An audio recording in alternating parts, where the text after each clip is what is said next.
Bonjour à tous, aujourd'hui une nouvelle vidéo, on va parler de la mise à jour de Home Assistant février 2025. On est un petit peu en avance, mais la liste de changements est déjà là et ça va apporter pas mal de changements. C'est étroitement lié à celle de janvier 2025 parce qu'il y a beaucoup de mises à jour au niveau des sauvegardes et on va parler de ça juste après l'intro.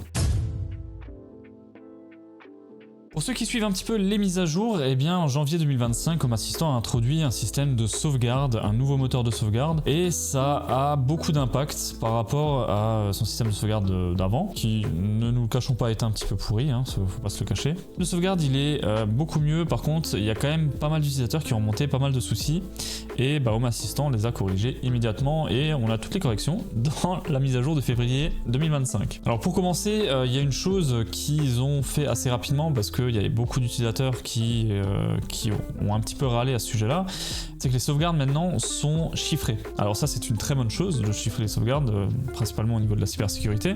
Mais par contre ça fonctionne pas avec les sauvegardes qui sont stockées sur le cloud Nabucasa, parce que par souci de confidentialité, ils vont vouloir que tout soit chiffré, qu'ils aient pas accès à notre sauvegarde et à nos données. Et ça c'est pas plus mal parce que s'ils se font attaquer, au moins les pirates ne pourront pas ouvrir nos sauvegardes et n'auront pas accès à nos données. Mais en tout cas ceux qui sont sur Home Assistant qu'on fait en local, on va pouvoir désactiver le chiffrement si on le souhaite. Bien sûr, moi je vous déconseille de faire ça.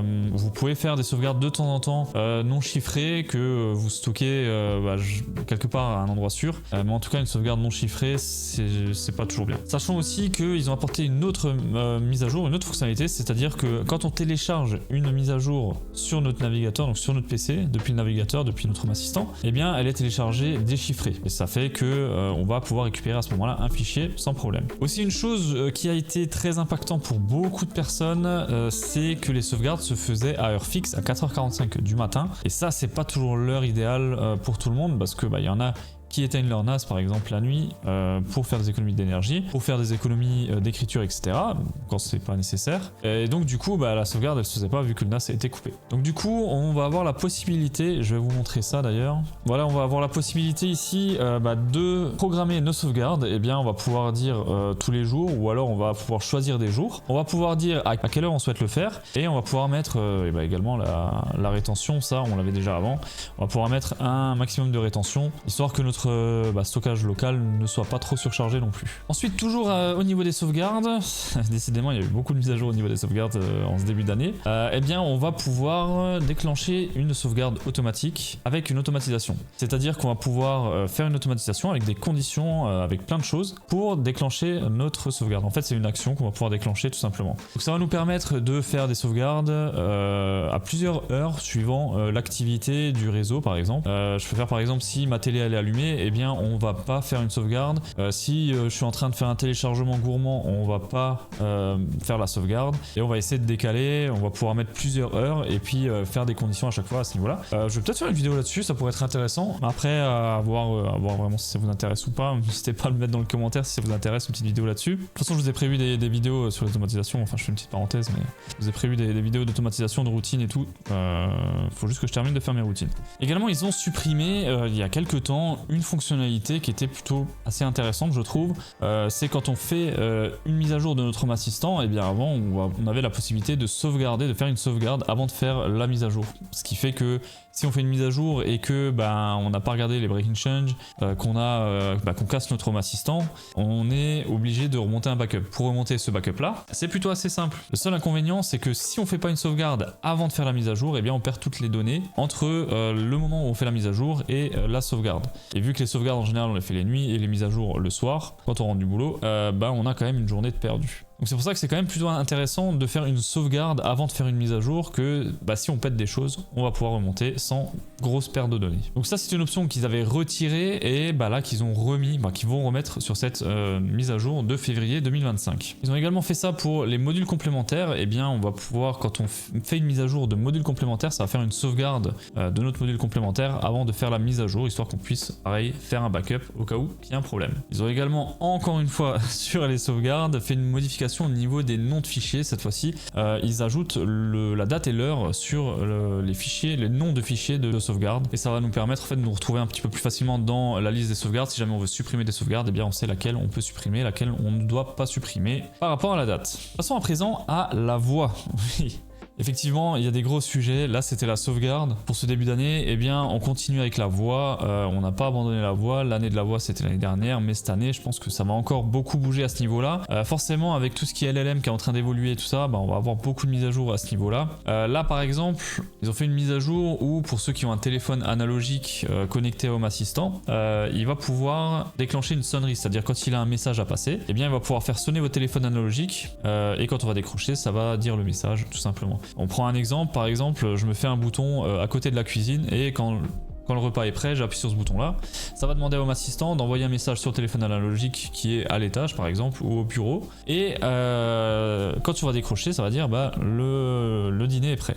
Donc ça fait partie de la mise à jour également de février. On a également une compatibilité au niveau des thermostats. Ils ont ajouté la possibilité de régler la température. Et ça, c'est vraiment génial. On peut régler maintenant la température en passant par le LLM de Home Assistant. On a également maintenant la possibilité de lire avec notre LLM, notre modèle, un calendrier Home Assistant, un calendrier local. Et ça va nous permettre d'exécuter plein de choses par rapport à ça. Enfin, je vais pas aller dans les détails, mais en gros, il va pouvoir lire les événements qui sont prévus pour la journée et pour la semaine afin de, par exemple, vous les dicter pour vous dire aujourd'hui vous avez ça de prévu, demain vous avez ça de prévu. Et ça, c'est plutôt pas trop mal pour un LLM. Et également au niveau de la voix, vous savez très bien qu'on a un agent par défaut et on a un agent LLM. Le problème qu'on avait, c'est que des fois on faisait une instruction au modèle de base et ensuite on faisait une instruction au LLM et malheureusement ils partageaient pas l'historique tous les deux, donc du coup on pouvait pas avoir vraiment une conversation. Maintenant, quand on fait une instruction sur un modèle de base et qu'ensuite on passe sur le modèle LLM, eh bien l'historique est partagé, ce qui fait que quand on lui dit au modèle de base allume la lumière de la cuisine, il va répondre ok, j'allume la lumière de la cuisine. Et ensuite on peut passer sur le LLM et lui dire éteins-moi cette lumière. Et du coup il va comprendre qu'il doit éteindre la lumière de la cuisine. Ça, on l'avait pas avant, parce que quand on passait sur un autre modèle, on n'avait pas l'historique et du coup il te demandait qu'est-ce que tu veux que j'éteigne. Voilà. Donc ça maintenant on l'a également. Et c'est déjà à peu près tout pour cette mise à jour. Ils se sont vraiment concentrés sur les sauvegardes et la voix, leur LLM. Il y a vraiment rien d'autre de gros là-dedans. Après il y a quand même quelques petites choses, on va pouvoir les voir. Donc il y a des nouvelles intégrations. On a Omi qui a été ajouté, on a Igloo Home qui a été ajouté, on a LED-Pot pour surveiller le jardin extérieur, ça peut être pas mal pour le printemps qui arrive. On a Overseer. Bon, c'est des demandes médiatiques, voilà, je connais pas du tout. On a également des MCP qui ont été rajoutés, alors ça je ne connais pas assez, je vais pas trop vous en parler parce que je connais pas du tout ce modèle là. On a Opus qui a été ajouté, on a Google Drive et OneDrive qui ont été ajoutés à Home Assistant. Alors Google Drive on l'avait déjà à partir de Axe il me semble, et maintenant c'est intégré directement à Home Assistant. Au niveau de l'intégration Shelly, eh bien on a le support du Shelly BLU-TRV qui a été ajouté. On a Home Wizard aussi qui a eu une compatibilité pour une batterie. Et on a également au niveau de Robovac un ajout des TP-Link Tapo. On a SNCB qui peut être configuré maintenant à partir de l'interface utilisateur. On n'a plus besoin de passer par le fichier de configuration. Dans les autres changements notables aussi, ils ont ajouté un petit leak à mon avis, un petit leak. Je sais pas ce que vous en pensez moi. Alors je vous le lis comme c'est écrit.